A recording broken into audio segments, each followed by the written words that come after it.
You're listening to the Geekscape Network. Time to fire up the VCR. This one's my favorite.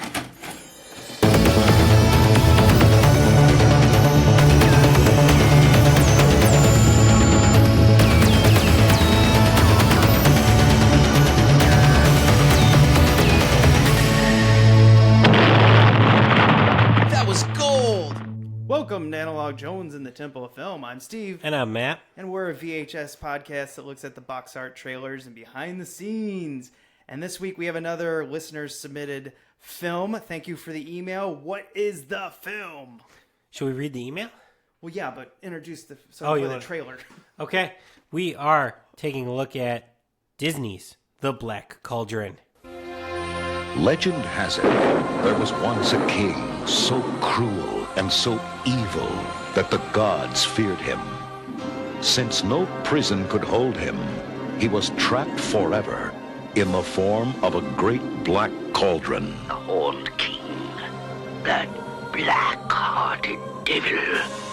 Walt Disney Pictures presents The Black Cauldron. Escape into a world of darkness. Are you coming? Me? Go in there? Oh, no. It's a terrible place. A world of excitement. A world of dreams. Summon the greatest warrior, the true hero! And through the magic of 70mm photography and 6-track Dolby sound, you will be transported to a fantasy event for the entire family. Look, sire, it's working. Soon the Black Cauldron will be mine. In the great tradition of Disney animated classics, now comes the newest Disney spectacle of them all, The Black Cauldron. We're jumping right into Disney's 25th movie. And then this VHS that come out on the 25th anniversary. A lot of 25 here. But let's see what Nicholas, who wrote us the email, had to say about this. Nick said, please review The Black Cauldron. The movie almost bankrupted Disney's animation department. It was not released on VHS until 1998, despite having been theatrically released in 1985, and then dropped a Wikipedia link for it to make us do research, which we never do. Thanks, Nick. We had to work on this one. I did do research on this because the movie's boring. I said it. Yeah, and what he says is 100% true. The movie came out in 85 and did not get any release at all until 98 on video. This is known as the movie that Disney tried to bury. This is The Black Cauldron is Disney's black sheep. And we have the 1998 tape. Luckily, in the 90s, I was collecting the Disney animated movies, so I had this one to dig out, and that's what we took a look at. We took a look at this Disney's masterpiece version from 1998, the semi-remastered version of the movie that came out 23 years after it came out in theaters. Yeah, released July 4th, 1985. Wow, this is the ID4 of 85. One of those did much better. Yeah, right? This movie needed more Will Smith. That's what it always... Yeah. Every movie needs more Will Smith. But only fun Will Smith, not like Pursuit of Happiness, sad Will Smith. Or, what's the Animal Planet Will Smith? I don't know what he did with his son. After Earth? Woo, that sucked. I didn't see that. He's so boring because he talks like this the entire time. Okay, maybe we should talk about the Black Cauldron instead of Will Smith movies. But that is kind of what we do. Yeah, we take tangents because sometimes, like in the case of Black Cauldron, it's tough to talk about the movies here. I have two positive things about it. One, the poster's awesome. The original poster, I'll show Matt right here because it's on Wikipedia. That's great. Love it. Also, 80-minute runtime. Yeah. Very positive. Yeah. Should we take a look at the front of the tape here for the listeners? Ready to jump in on that? We can do our history first. Okay. This was the first time I ever watched it. I had heard about this. I knew some people in college because I went to school for animation. And I knew some people that loved this film. And, I thought I would like this too because I like the fantasy. Matt can turn around and see I have The Wizard on VHS, The Secret of Nim, I have The Hobbit, I have The Lord of the Rings on DVD and Blu-ray. I really like a lot of animated films, and fantasies, right up my alley as a kid. Not this one, though. Yeah, this one also seemed tailor-made for me because it does have some horror elements to it with the Horned King, sort of the dark imagery. So this is kind of like a dark fantasy. So this is in my wheelhouse too. But I saw this once in '98 when I got this tape. I probably got it for like a Christmas present because that's what my family always did. It was, when the new Disney animated tape would come out, that would be like a Christmas present for me. Because I had kind of all of those when they were coming out in the 90s. Probably watched it when I first got it. Was like, cool, I've never seen this one, never really heard of this one. Watched it. I don't know what my opinion was of it, but then it went in the Disney bin and didn't come out until it was time to talk about it for this podcast. So I must not have liked it all that much. Oh, the Disney bin. I wonder what that looked like for you. Oh, we can go to my parents' house and go upstairs and still see it. It's still there. It's like a big Rubbermaid Tupperware thing with a bungee cord wrapped around it to keep it closed because it's obviously bursting, and it's just a tote full of these clamshells of Disney movies. Well, where we kept all of our VHSs when I was a kid, Disney films wouldn't fit, so we had to stack them horizontal. And they just didn't look as nice. Yeah, that's why that's still there. Like, I've got all my tapes, or not all my tapes because I got too many tapes. Most of my tapes in my apartment, but there's still some stragglers left at my parents' house. But the Disney tapes never made it back over to my apartment because they're I don't know where to fucking put them. Like, they have to remain in that tote because they're so big and bulky with the clamshells. Yeah, as much as I like clamshells, they're annoying. But I have to put all my clamshells on top of my shelf. Yeah, they don't really... They're not practical. So they remain in a tote. And this one came out of hiding because Nick recommended it. And it was like, all right, let's revisit this. Let's see. It's been 20 years since I've seen it. So let's see what it's all about. All right, why don't you describe what we got on the front of the box here? It just says Disney's masterpiece, The Black Cauldron. They've got it in like that like shiny holographic style. Not like actually like a 3D, but where it's like that shine to it and you see the lines. It says The Black Cauldron. It's in purple, real big in the top, and then we get the lead characters, which is a dude, a princess, the Horned King, the pig, and the whatever the fuck dog thing is their little sidekick, all standing on like a hill with the like scary castle behind them. Mm-hmm. Kind of a boring cover.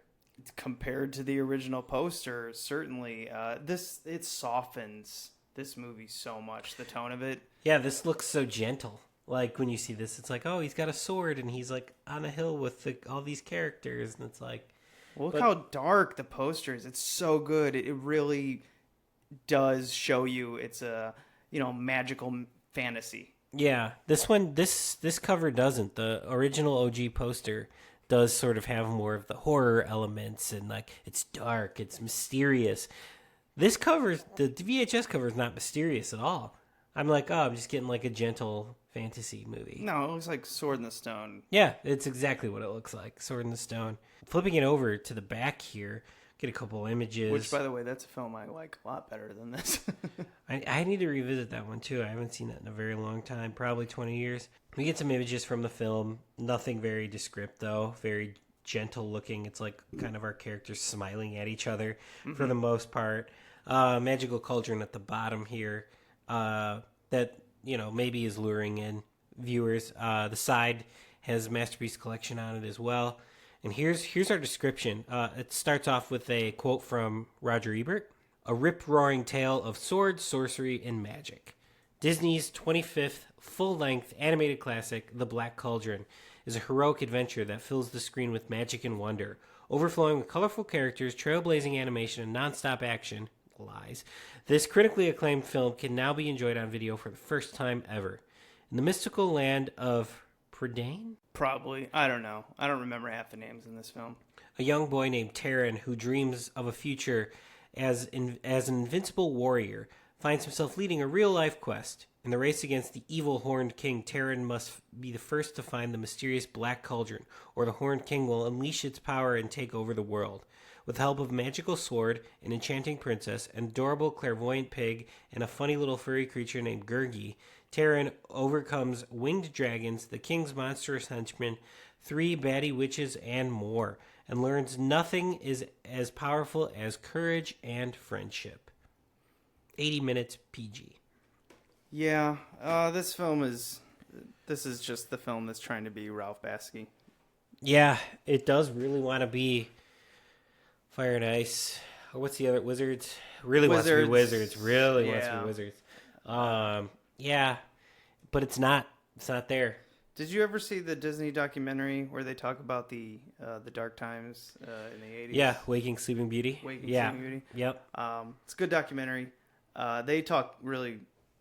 They have a section on this. Yeah, they have sort of the section that led to their almost bankruptcy, and this is kind of their film that almost bankrupted their animation department. Yeah, I do have another positive thing to say about this movie. This movie was done so poorly because of the production problems that Disney had to rethink what they were doing, and it turned into the revitalize with The Little Mermaid, Beauty and the Beast, The Lion King. We got back to I do give Disney credit right now. They know what they are, and they're doing it well. Disney, at this point, they didn't really know who they were anymore. Walt Disney had passed away. They were searching. Other than The Rescuers coming out maybe a couple years before this, I love The Rescuers. I always like the second one more. I don't know why. I like the second I don't know one. why. Yeah, I like them both. This is but Disney was losing their way. And I'm glad they made this and it failed because Disney changed. Yeah. And went back to what the musical animation. Because this has no musical numbers. No.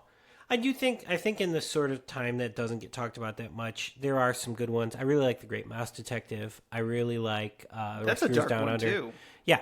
I think there is some good stuff there. Well, those two, I guess. That's The Rescuers Down Under. So I guess those 3.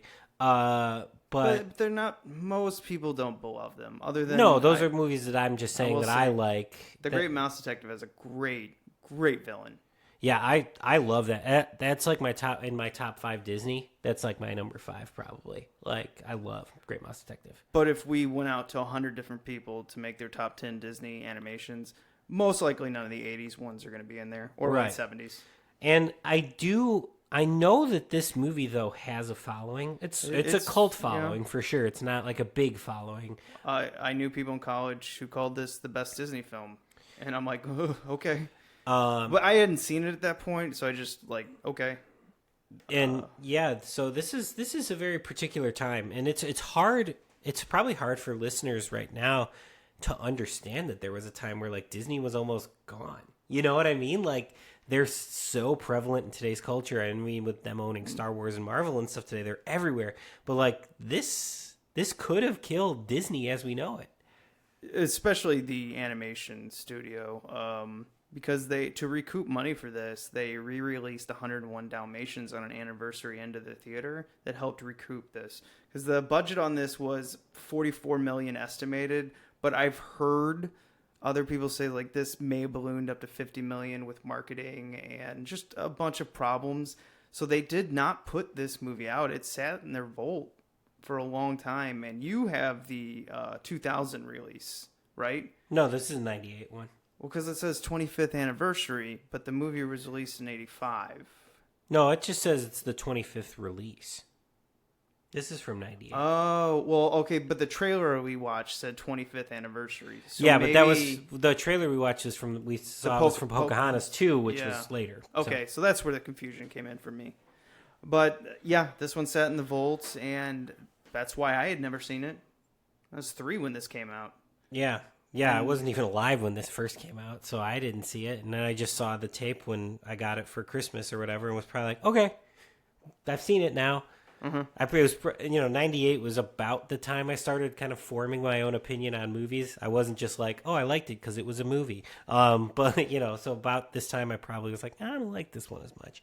Well, it's also interesting because right now Hasbro was coming out with their films, and they were making a lot of money off their toys and their TV shows. Maybe not so much G.I. Joe, the movie, and Transformers.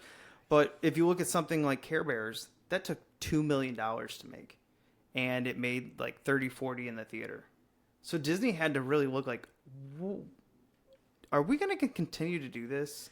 Because these masterpieces cost, they're bloated budgets. They cost a lot. Some of them are gorgeous.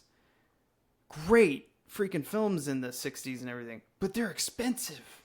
Yeah, and this one, really feels like, and we'll dive in when we start talking about the movie. We got to still talk about the trailers here. But, this movie just overall feels like Disney looking at other people. Like we mentioned, Ralph Bakshi. Don Bluth feels like, who was still there? No, he had left. Well, this movie was in production for such a long time. He had taken a crack at this, but by the time this went into actual production, he was gone. The 9 old men. But left. it feels like it feels like a Don Bluth. It feels like a Ralph Bakshi. It feels like Disney trying to do at what everybody else is having success at. Well, I think at first, because it was such a transition in Disney, they had a lot of younger animators in there, and they wanted to make their mark. So they had specifically said, hey, we want to make the next Sleeping Beauty. We want this to be that grand of a movie. Oops, it didn't work out. At first, I think, when they did the storyboards, they had created a dark film that Disney had never done like this. And so you're like, okay, that's what we're going to do. I mean, they had Tim Burton helping before he left. He did Tim Burton worked on this. Yeah. He did a lot of concept work. It was such dark imagery. So when you look at the storyboards, I get it, but it's not a Disney film. So when this would be released, they need to know this before they start animating. I get they were trying to be harder edge because it was the 80s. Everything was becoming, we were a little angry from the problems in the 70s and the war and, all kinds of stuff. It just didn't work. And part of it is because Disney stepped in and, was it Keisenberg? Or what's his name? Katzenberg. He came in and cut this, so we'll go into it behind the scenes. But it just radically changed from what it first was, that it became... It just was more about, hey, we're trying to do what everyone else is doing. They were trying to have their cake and eat it too. Be dark, but still be Disney. Didn't work. Let's pop this tape in because we got a lot to dig into here. So let's take a look at the trailers. We had some trailers on here. Now playing at a motion picture theater near you. Yeah, we have a lot of trailers. It starts off with a teaser trailer for A Bug's Life. I remember seeing this teaser trailer and being so stoked for this movie. Being like, oh my God, we're going to be like, we saw what toys do when we're gone. Now we're going to see what bugs are going to do when we are away. I can't wait to see this movie. I still like A Bug's Life. I know it's a lot of people's, other than Cars 2 or 3 or whatever, it's a lot of people's on the bottom of the list of Pixar. It might be closer to the bottom on mine too if I revisited them all. But I don't know. At the time I liked it. I enjoyed it. I haven't seen it in a long time. I think it's one of my favorite Pixars. I don't really like Pixar that much. I think they rely too much on the same old tropes, so I'm not big on Pixar. But I like Bug's Life. I think it's one of their better ones. I think it's just a nice movie. Just a cute movie. And then second was Meet the Deedles, which I assume this was a Matt movie right here. I never saw this. Me neither. Never saw this. Was really weirded out that this trailer was even on here. It was like, what? Well, because it was Buena Vista. Yeah, it was. Well, it's like Disney, but it's like, I feel like it's like a Disney TV movie or something. Why is this on this? It probably was a direct-to-video. Yeah. I don't remember what the trailer says, if it was coming to video or look for it in your theater. Might have been a theater one, though, because it came right after A Bug's Life. Yeah, I don't know, but I've never seen this one. Me neither. It's got Paul Walker in it. Yeah. Then we had Kiki's Delivery Service, which was, Kiki was voiced by Kristen Dunst, and the other voice was Matthew Lawerence. Whoa. But the other Matthew, not the other Lawrence, not Joey Lawrence. Not Joey, though. Yeah, I don't like these movies. I don't like these Miyazaki movies. And like the Studio Ghibli stuff, I don't like it. Not for me. I went through a period where I really liked them. I remember this one. This was, I think, I don't know if this had a theater release, but I definitely saw this on video. And this was part of me in animation school. Like, I just had it. Like, there's a couple of them I do like, though. So, you know, if you don't like them, I get it. Not my thing, yeah. I just said that. I basically am saying I don't like the Black Cauldron. I said I don't like Pixar. And I said I don't like Studio Ghibli. I think I just lost all the animation people. Like, every animation person that's listening to this episode is just like, fuck that guy. Yeah, you have a dark heart. There's something I have wrong no with you. soul. It's okay. Here's another one. I have not seen Pocahontas 2, Journey to a New World. No.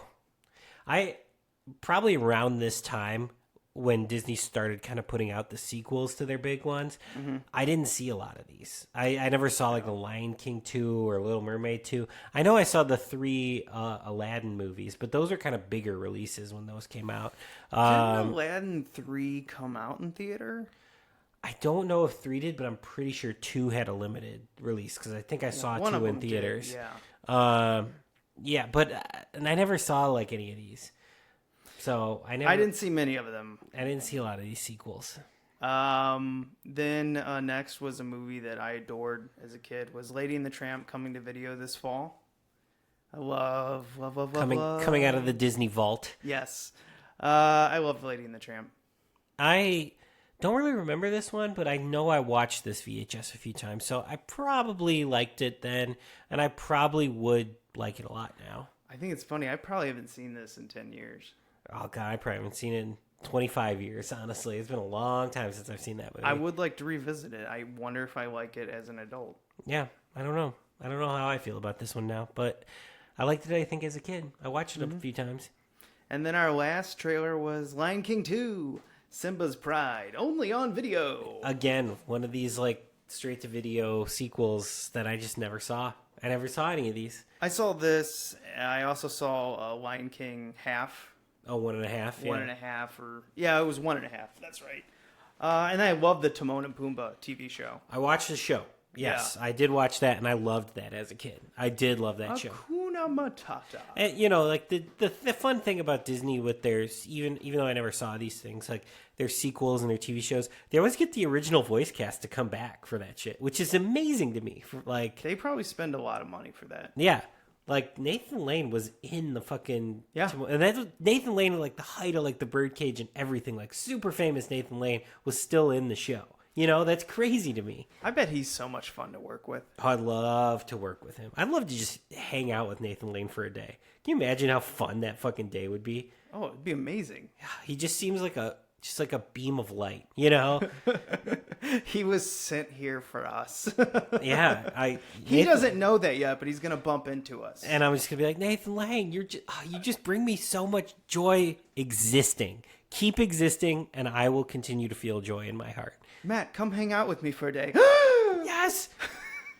I'll do whatever you want to do, Nathan Lane. Do you want to just sit and hang out, or do you want to go out on the town? What do you want to do, Nathan Lane? Let's hang out. At least the Black Cauldron, we found out that Nathan Lane's true purpose in life is to hang out with Matt Stork. Yes, bring me joy. Bring me joy, Nathan Lane. All right, what's feature presentation time? And now, our feature presentation.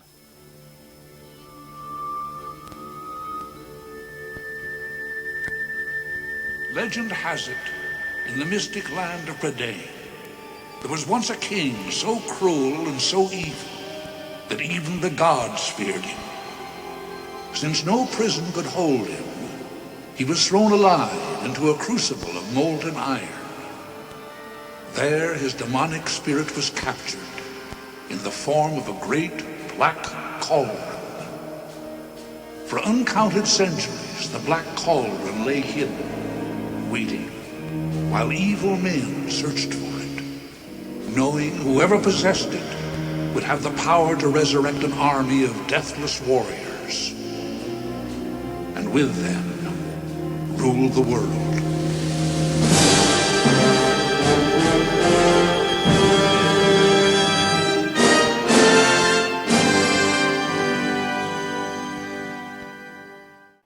have a voiceover that never comes back. I don't think. You're gonna have to drive. You're gonna have to take the wheel on this one because, like, it hasn't been that long since I've watched it. It's been a little bit. Sometimes I watch these movies right before we come and record, and it's been like, I don't know, a couple weeks, maybe a week. I don't know. It's been a little bit since I've watched this. You're gonna have to take the wheel because I fucking don't remember anything that happens in this movie. Well, I can tell you one thing that's going to be difficult. The names for the characters in this are very weird because it's based off a Welsh series of books. And Welsh names, apparently, for us Americans are just weird. Yeah. There are a few. We're going to get into it. But so it starts off where we see this magical man, I guess you could say. And his cat wants to be fed. And there's a pig. And the pig is clairvoyant, which is okay. Here we go. And then the kid's just bouncing around like Luke. He's just like, I want to go and fight in the war. And I was like, oh, it's Luke Skywalker. Except Luke is much more likable. This kid annoyed me. Yeah, it's all coming back to me now. Yeah, I remember thinking the Star Wars thing very early on in this. Yeah, where they're just good to be good. There's no reasoning. I want to fight. I want to be on the side of the good guys. Whatever. Yeah, Whatever. You would ask him, oh, why do you want to fight? He'd just like look at you blankly and blink. Like, I have no backstory. Yeah. None. Does There's not no compute. motivation. Does not compute. So he, I don't know, the magical guy, the pig freaks out. So the magical guy brings him in to look at a pot of water. I don't know. And then he sees that the Horned King knows about the pig. And he's like, you must take this pig away. I don't even know if he's going anywhere. He's just like, take it away. The intro of the Horned King is pretty cool. I like the Horned King in this, the look of him anyway. So he did has I. nothing to do at all, but No. like he looks cool. Very Sleeping Beauty, Maleficent. Yeah. Very much. I think Tim Burton actually came up with the concept for this character. Maybe It's kind of like Maleficent meets like a skeleton. You know, Skeletor. yeah, it's he reminds me definitely of Skeletor. Yeah, because at one time he's drinking wine, and I'm like, how does that work? Where's that going? Is it just going in your cloak? So he runs off with the pig, and he bumps into the most Gollum ripoff character I've ever seen. Gurgi. You horrible, greedy thing. You should be ashamed of yourself. Oh, poor miserable Gurgi deserves fierce smackings and whackings on his poor tender head. I was left with no munchins and crunchies. Forgive poor Gurgi. Gurgi. It's a fucking weird dog thing. So Gollum sounds more like stupid fat habits, and he's got a lot more like. Gurgi is more like, "Hey, I'm Gurgi," and I'm like, wow. I recognize the Gurgi voice from like every 80s cartoon ever. You know what I mean? Well, like, that character, that voice actor, he's done a lot. but he just did a voice that he's done before type thing with this. You know, it wasn't new. There was nothing new about Gurgi. I do wonder if was it Circus? If Andy Serkis like watched this and was just like, oh, I can make the golems.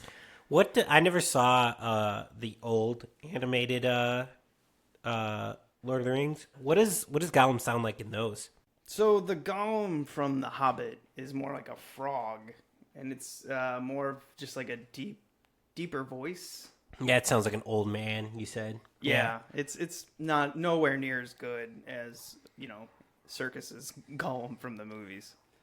More memorable for sure. I need to go back and watch those. The Lord of the Rings and The Hobbit. I never saw those. The cartoons. Oh, the cartoons? Never I saw have them. them. So the pig gets kidnapped.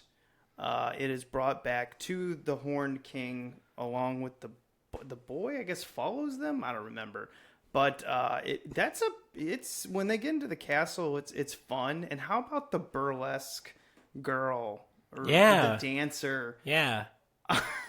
That is not the type of Disney character I ever remember. I think I at that point in the movie, I just like audibly was like, what is going on here? Yes, where the pig somehow lets the Horned King know where the cauldron is. Yeah. I think. And then he gets, like, the kid smacks the plate that he was looking in. Why is it always looking into liquid, like a bowl? Is that how the pig's magic works? I guess it's like, magic and witch cauldrons. I guess I get it. But when the kid smacks the liquid back into the Horned King's face, it burns him. I thought that was pretty. I was like, okay, all right. I guess he doesn't like water, but he can drink wine. Yeah, right. I don't understand how that works. Oh, by the way, I do not remember the kid's name. It is Taryn. Taryn. Okay, and what is the pig's name? It starts with an H, right? Heimlin? Doesn't say on the back, so I have no fucking idea. Whatever. Who cares? It was like a little It's pig. something like, yeah, like hen I don't know. Henswin? Henwin. I think it's Henwin. Henwin? Yeah. Okay. Either way, the kid Taryn and Henwin, I just don't like to follow them. I just don't want to go on this adventure with them. I do have interest in the creeper. Yeah, that thing's weird. Yeah, but I think that's the weird that's good, because it kind of reminds me a little bit of the Hunchback. Yeah, that's what he totally looks like. Like Igor. Yes. He's an Igor character. Yeah, he's an Igor character. Now I feel like that's where Disney shines in this, like with him. Where that was a character and that I felt sorry for him, because he clearly was just like trying to make the Horned King happy, trying to find these, the pig, and he's scared of the Horned King. The Horned King basically beats just chokes him and all this stuff through the movie. So that was the only character I liked, because I was like, oh, I can feel sorry for you. I understand your character. Yeah, he's I don't know. He's like kind of fun to watch. Yeah, the Horned King, I did right. It's a cool looking character, but it has no real character. It's just bad. Because he wants to be a god to rule the world. Why? Has someone wronged you? How did you turn into the Horned King? That's like I said at the top. He looks cool, but he has nothing to do. He's got nothing to do in this movie. He's just, I don't know, walking around waiting for his dead army, and he's having everyone else do the work. Yeah. Can he not leave the castle? Why are we doing this? The dead army's pretty cool. I'll give him that. Yeah, well, that's clearly just like ripped right off the film of Wizards. Yeah. I mean, that is blatant. Yeah, it is cool. It's the coolest part of this film. But it's Ralph Bakshi, like, to a T almost. It's pretty insane. Because, like, I have such a familiarity with, like, when I saw that in this movie, I was like, oh, I remember this. And I'm like, but am I just remembering that scene in Wizard? Like, I was like, what am I... Is it actually a memory from this, or is it Wizards? Because they are very similar. Yeah. And then when Taryn runs, the pig disappears for a while in this film. I don't even know. I guess they were just trying to find it, because I guess the Horned King had it. I don't even know. I just watched the film. I don't know. So they run through the dungeons, and first we see the princess that Disney has forgotten about, because I don't recall this princess ever being on anything. Yeah, I like... It's pretty funny. They don't even name her on the back of the tape either. They're just the Enchanting Princess. I had to look up her name because I couldn't remember, and it is Princess Elowin? Okay. Okay. Sure, I believe you. I may be pronouncing that wrong. I don't really care. She's, again, no character. Nothing. This movie, they just decided not to give any of these characters backstories, really, or, why they're motivated to do what they're doing. Yeah, I think that's what makes this movie so boring, is that there's really nothing to sink your claws into. There's not like... there's nothing really relatable about our lead character. He wants to fight for good, but that's it. It stops there. The princess is just, she's a princess. You know, that's the end of the story. The Horned King, he looks scary. He wants to take over the world, but there's nothing to him. Gurgi's supposed to be like our funny side character, but he's just kind of annoying. And then and then Flim Flam comes out, and I think his name is Fleedler Flam. I'm just gonna call him Flim Flam. He comes out of nowhere. He has a harp. I don't even know what are you doing here? I'm gonna be completely honest with you. I don't even remember this character whatsoever. He's the older man. Okay. He has a harp. Got it. That keeps one of the strings keeps breaking, and I guess he fixes it. So I guess I don't know. Maybe he makes musical instruments of the time period. I don't remember. I think at this point in the movie, I was sinking into my couch, checking out, and just going like, "This movie fucking sucks." Because I watched this all the way through. I didn't break this one up. Sometimes I have to break these movies up by choice or by time or whatever. But I popped this in one night when I got home from work or whatever, and I had the time to watch this 80-minute movie, so I went all the way through it. So there is literally a point, and I think we just got to it where my brain is like, we're done. Well, that's when I took my first break. Is once they found Flitter Flam, Flammy Flummo. I don't know their fucking name. I don't care. I just hit stop on it, and then I came back to it. Minutes before you got here, I just completed it. Yeah. I just this is rough. So now they're running away. They need the Black Cauldron. Then they run into a bunch of fairies with beards. Oh yeah, by the way, she has an orb that can help him see in the dark. And he takes a sword from a crypt, and it happens to be magical. Yeah, the sword is going to guide them, right? Sure. Okay. I don't know. Cool. He's just like, hey, look, there's a sword. He's not going to be using it. And then we see the creeper dragging a bunch of skeletons. Well, he has a henchman dragging his skeletons. And the creeper's like, bring it to me. Bring it. We go. I'm just going to do that voice for him. Yeah, because he's Igor. He's basically you remember in Animaniacs when they would show Peter Lorre, but they would have Peter Lorre be Igor? That's basically this character in this.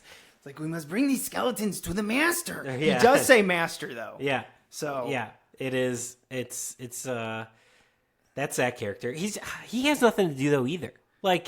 He's Igor, but he's got nothing. He's a character. Yeah. Yeah, I guess so. He actually has an arc, too. Because, he's kind of playing both sides for a while. Well, okay, we'll get to. I'll explain his arc when we get to the end. But the bearded fairies, which actually had a musical, but they cut it. Oh yeah, yeah. But I don't think they actually ever animated it. They just cut it. Before Animations do all their cuts and the storyboard, right. Except this film, which we'll get into behind the scenes. So I think they cut it. There might be some test footage of it. I don't know. I didn't look. But then we get to witches. I remember the witches. Yeah. Well, the forest they're in is cool looking. Yeah. And I was getting also Lord of the Ring vibes where they're going through the undead swamp. Yeah, yeah. Yeah.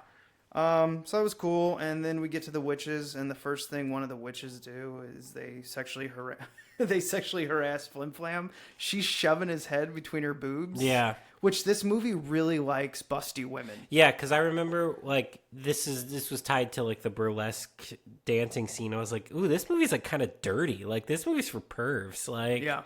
Well, a lot of the 70s fantasy. Yeah, they did a lot pervy. It was just big tits. They loved doing stuff with big tits. Jokes around big tits. We all like boobies. Boobies are the best. But I think when it comes to a PG-rated Disney film, I just, maybe because I'm not used to it, because I should be more comfortable looking at boobies than dead armies rising and slaughtering people. But it's uncomfortable both times it pops up in this movie. Yeah. At least they didn't show nipples. Yeah.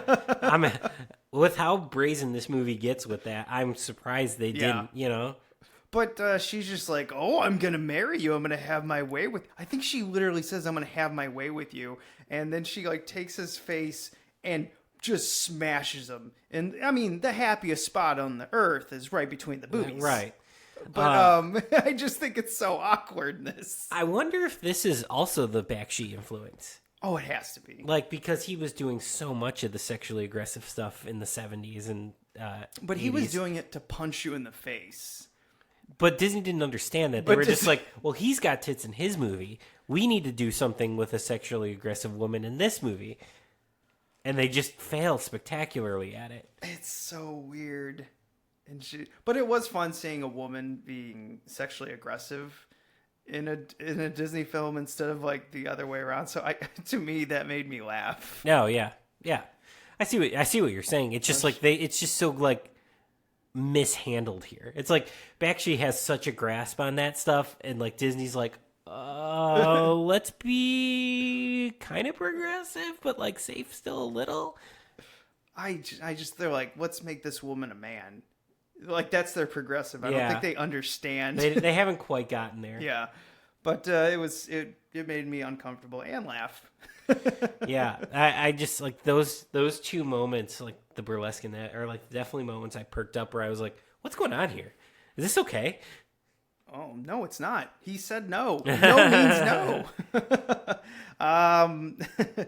Let's see. I love it when the witches are trying to trick them. They're like, we'll get the sword and give them the Black Cauldron because they don't know what to do with the Black Cauldron, so we'll get both. We're going to rip them off. So the line that cracks me up is, I will give you my most precious possession. And then I wrote, that you just found 15 minutes ago. Yeah, right.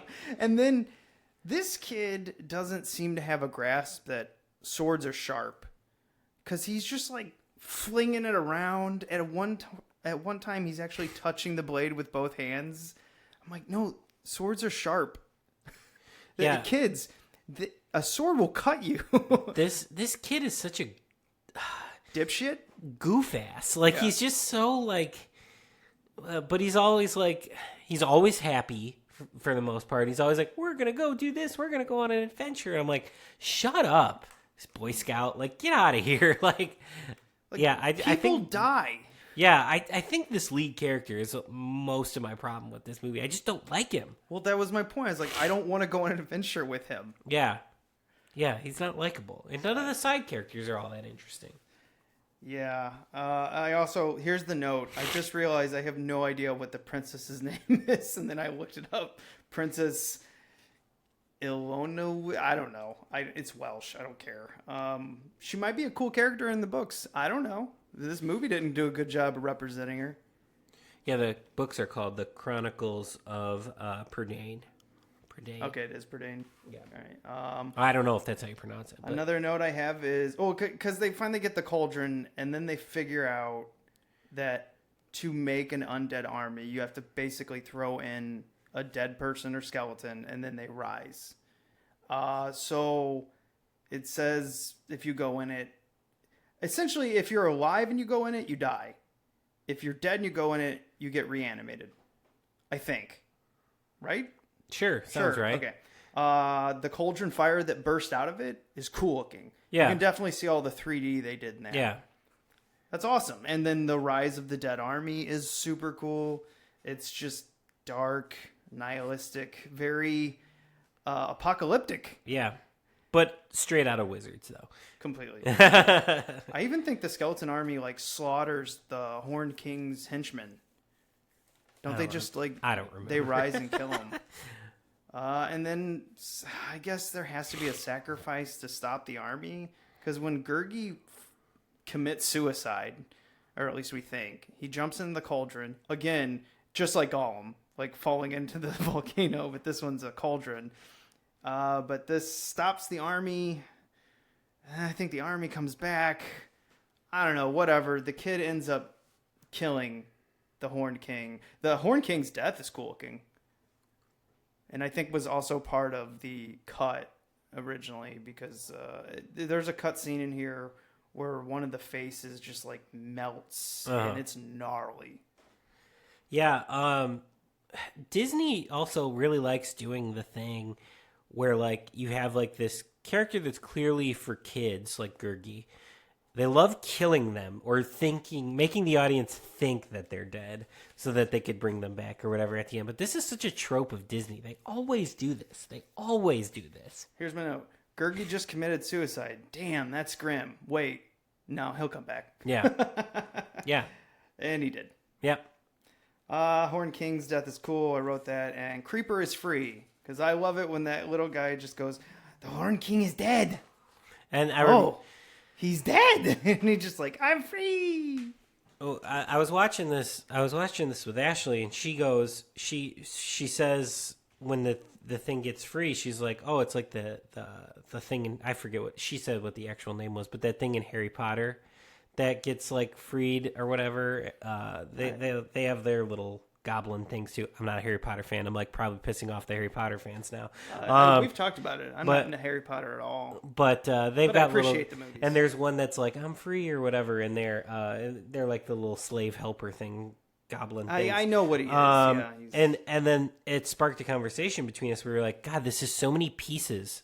Star Wars, Lord of the Rings, Harry Potter. And I mean, Harry Potter wasn't out yet, obviously, but like it's taking all these fantasy things. You could just say the character. I mean, he is Igor. There's another one, Igor, straight out of and it's taking and it's making this mishmash of just something I don't care about. This whole, Bakshi and wizards and all like it is such a pot. And even when it came to that point, it was like, oh, it's like the thing in Harry Potter. And yeah, that came later, and it is a trope, but still, like. It just reminds you that like this is a stew of everything you like, but you don't like this thing as a stew. Well, to me, this is like a Disney ripoff film. This feels like another company wanted to do something dark like Ralph Basky, and then they're like, but we have to make it just cute enough so we can get some little kids in. It feels like someone else. It feels like Disney doesn't know how to do Basky, and it feels like someone else came in and also tried to put Disney in it. It's just a pot of confusion. Yeah. I feel like it sounds like I didn't watch this movie, but I did, and it just nothing sticks for me. Like there's no meat on this to stick to my ribs here. It is just a liquid dinner that I piss right out after I'm done watching it. It's not good. I will probably never revisit this unless I have to. I think in 20 years, I'll probably be like, I gotta give this another shot. And I will probably have the exact same reaction. Well, we will get into the more... See, I don't find this film good, but I find the behind the scenes of this fantastic. I already said it was loosely based off those books. It was the first Disney film to be PG. They were going darker, yeah. Yeah, they're going darker. It is known as the Disney film they tried to bury. Fans of the fantasy genre in this movie have tried many times to get the deleted footage restored. Disney has it. Yeah, they keep everything. Yeah. Very well protected, too. Yeah. No one will ever see that, though. They have it, but no one will ever see it. Yeah, it was suspended from video release for several years due to the dark content, which now, after we watch it, we're like, really? This is what we used to get uptight. Yeah. Okay, that seems like a waste of time. Just put it out. Yeah. Now, if they just said we didn't want to put it out because we've already lost so much money on it, I would respect it a little bit more. But they're just full of shit anyway. Yeah. Because even in the 80s, this is dark, but it's not... For the 80s, this isn't even that dark. You know what I mean? Like, Ghostbusters was rated PG. People saw... And kids saw that like crazy. This is not that fucking scary or hard-edged or whatever. So it's a crock of shit. The only reason this got buried is because they knew it was a lump of coal. Yeah, this was the first Disney... This is not the first Disney film to have cuts. Snow White and the Seven Dwarfs had some cuts, but that was mostly for time constraints.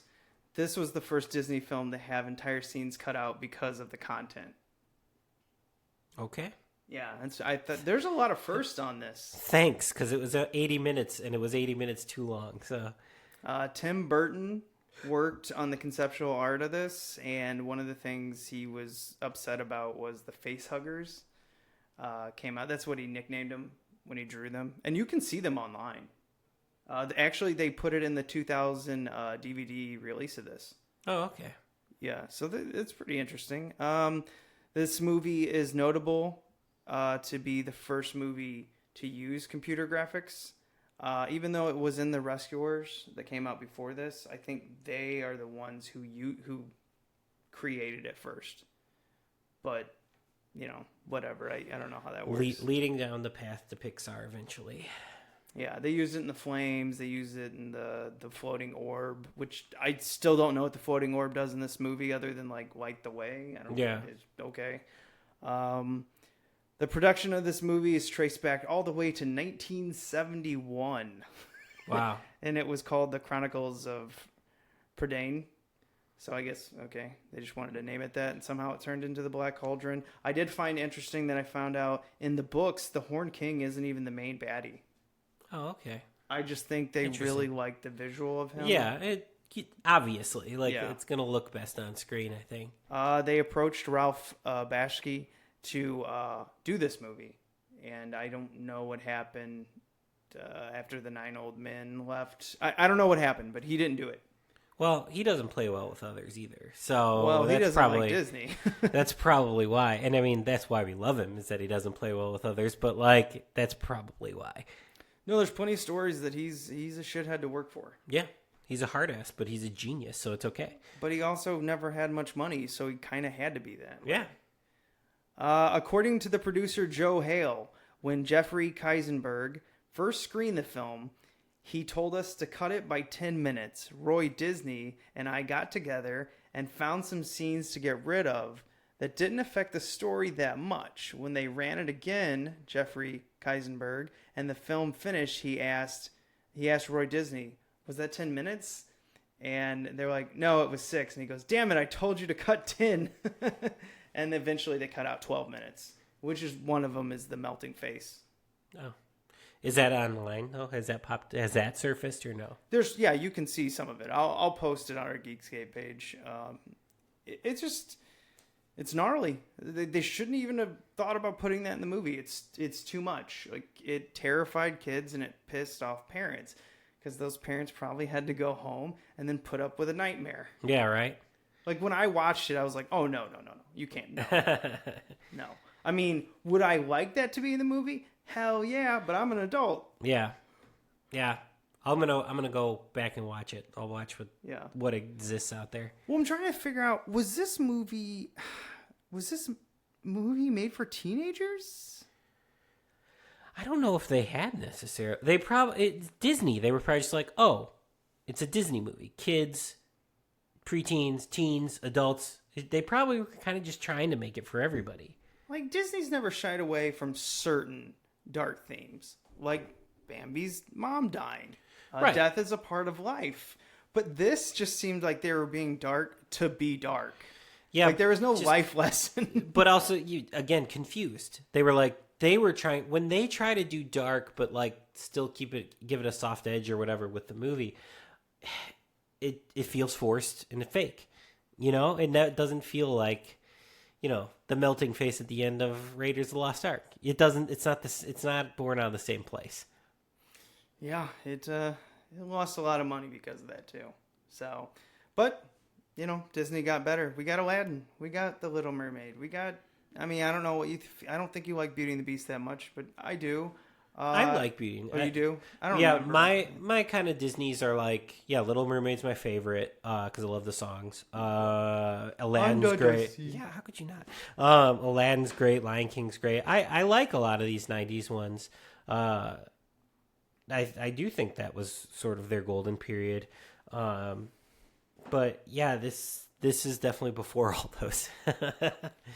Before they cracked the formula. Well, sometimes you got to hit rock bottom to rise. That's right, and man, did they rise again. You know? They sure did. And now they won't stop. Now they're becoming monsters. Now they're just monsters. But with these reboots they're putting out, it does beg to question what's next then for them? Are we ever going to get anything new? Or how long is it going to be till we get something new?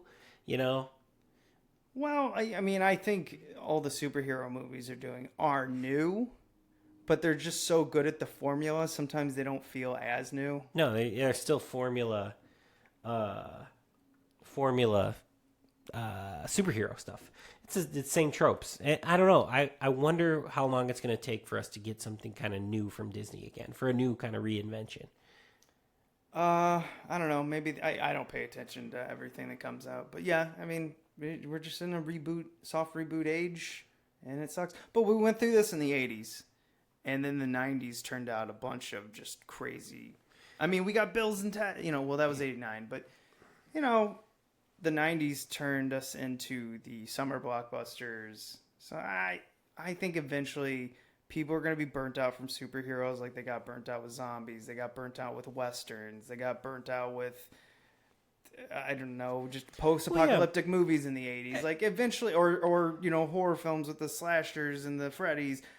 Everything comes in waves. Yeah. And right now we are in this reboot / not original wave. And superhero wave. I did hear something will come next. I did hear Francis Ford Coppola say I don't know if Francis Ford Coppola's still alive, right? Yeah. Yeah, okay. I'm pretty sure it was him. I heard him once say, it's concerning that this wave has lasted this long. Yeah. Spielberg said a similar thing, I think, too, about superhero movies in general. Like, he's surprised that this is still kind of the thing right now. Yeah. Because it's been like 15 years that we've been on the superhero thing, which is a long time for a trend.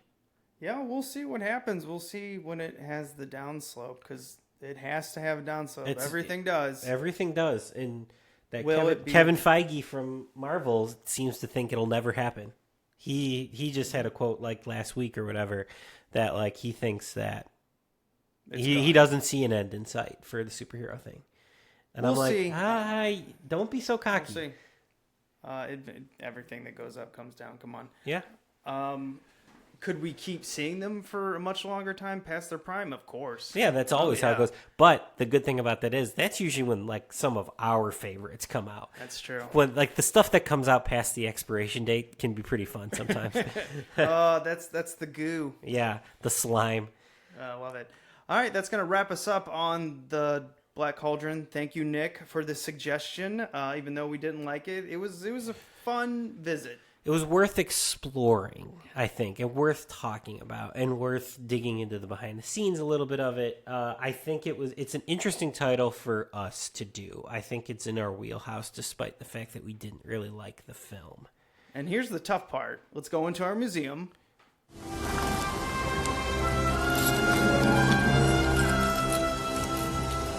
This is the second time I've had to reclaim my property from you. That belongs in a museum. So do you. All right, this is the part of the show where we go out and we bring something back. Good or bad, it's got to go in our wing of the museum. Matt, what do you got? I'll let you go first. Guys, this is going to be a series first, I think. I'm going to put in a lump of coal this time. I think this is the first time I'm going to say something negative about one of our movies. It only took well over a year for us to get here. 75 fucking episodes. But I am finally going to say something negative. You can't have a blank slate character like this lead a movie like this. You need something interesting for me to grasp onto. If you don't have interesting characters that we're following, there's got to be some, something negative about them, or something interesting or something relatable about them. But just having them be like, I want to fight for good because it's good, you immediately lose me. If you have to have something in this type of movie for me to grasp onto, to hold me through the runtime. I didn't have that here, and I was bored the whole time. You need to have an interesting character or interesting side characters. I'm going to put it in a lump of coal, too, and it kind of rides right off that. You need to know what type of film you're making before you make a film. I don't know if this was the director's fault, the producer's fault, the head, Keisenberg, or God, I did it again. Katzenberg. It's so easy. Cats. Think of cats. Katzenberg. Yeah. But I want to make him Russian or something. Keisenberg. Or is that German? Sounds like the Heisenberg. We'll say German. Yeah. Oh, I'm an idiot, so I'll never get that shit right. But Katzenberg.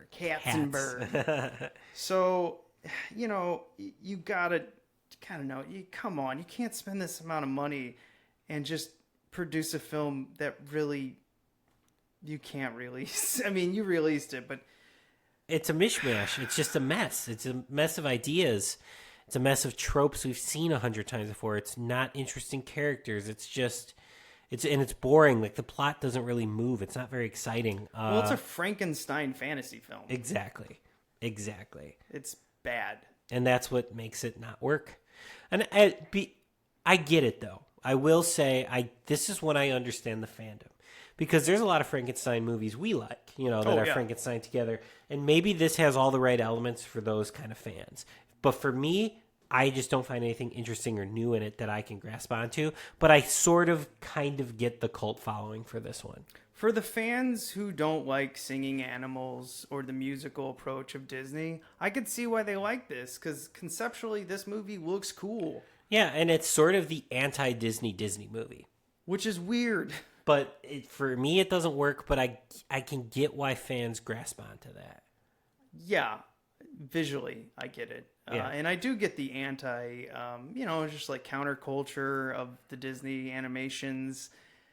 As a film as a whole, looking at it just as a film, characters have no development. There are characters that are useless. Yeah. We forget about the pig for a while. Whatchamacallit, Gurky doesn't have anything to do but be silly. The Horned King doesn't have suicide, any... Yeah, but he doesn't. And then the Horned King doesn't have any real motivation. Yeah. Oh, yeah. And the motivation of Gurgi, why he killed himself, was she's just like, Gurgi has no friends. Taran has many friends. Yep. So he kills himself. And I'm like, wait, what? Yep. I remember that at the end. There is like, I want friends. You have friends. Let's be friends. And I'm like, what the fuck? Like, that's weird. This guy's a stalker and a sociopath. Get away from this little animal. And a thief. Yeah. Not a lot working for me here. I would say though, if you find this at a thrift store because it's so weird, maybe pick it up for your collection, but don't watch it. I would like to have this for the collecting portion of it altogether. And I like the poster. I could have this poster up and, like the posters I switch in and out. I would like to have this up one time, but just because of the art. Yeah. Not because it's a movie. Not because you like the movie, yeah. All right, that's going to wrap it up. You can rate and review us on iTunes, subscribe on Podbean, iTunes, YouTube. You can listen to us on a lot of things. If you have a suggestion for us, email us at analogjonestof@gmail.com. Yeah, and this is sort of officially wrapping up viewer, listener, whatever, submission month, but we always will take your opinions and everything like that. So please continue to send them. Like, sometimes they like resurrect things from our brain that we forgot existed. So yeah, and sometimes it's difficult to come up with themes. Yeah. Who knows what February is going to bring? We'll see. That's your month. No, it's yours. It's mine? Yeah. Oh, shit. I already got March planned out. I'm waiting on you, dog. All right. Well, help Steve out. Figure out the theme of February. Should it be Friendship February? Ugh. I hate that idea. We should do it.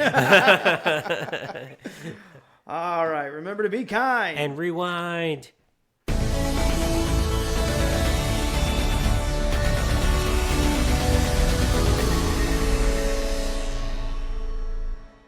Mr. Paris, set a course.